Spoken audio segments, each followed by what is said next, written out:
Доброе утро! Если кашель беспокоит, мох исландский успокоит. Редька, лук, анис и мед, кашель больше не придет.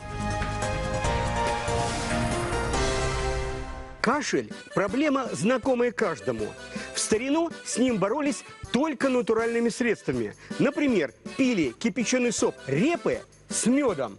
Также полезно есть салат из тертой редьки, заправленный растительным маслом и сметаной. Кроме того, я рекомендую протереть банан, добавить 100 мл горячей воды, чайную ложку меда, перемешать и постепенно принимать по 1 столовой ложке через каждые 15-20 минут до улучшения состояния. Примечательно, что в письменах древних шумеров, живших около 5000 лет назад, археологи обнаружили описание более 300 рецептов для лечения кашля. Во многих из них упоминается корень солодки. Его отхаркивающий эффект в наши дни признан официальной медициной. Противомикробные и обволакивающие свойства есть у исландского мха, поэтому его настой хорошо снимает воспаление дыхательных путей, оказывает смягчающий и отхаркивающий эффект.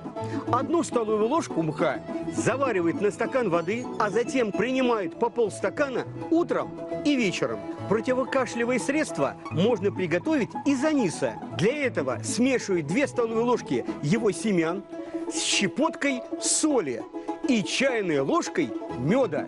Затем заливают стаканом горячей воды и доводят до кипения. Готовый настой процеживают и принимают по 2 столовые ложки через каждые 2 часа.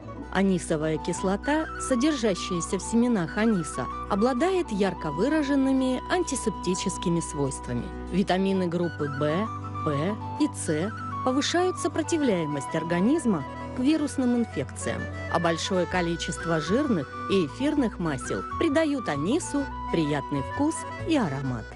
Иногда, чтобы избавиться от кашля, требуется помощь сразу нескольких трав. Я рекомендую взять по 2 части багульника болотного, тимьяна обыкновенного, корня солодки и алтея. Добавить по 1 части мать и мачехи и ромашки аптечной. На пол-литра горячей воды кладут 1 столовую ложку смеси и настаивают 2 часа. Готовый настой принимают, процеживая по 100 мл 4 раза в день после еды. Так что будьте здоровы, без всякой химии.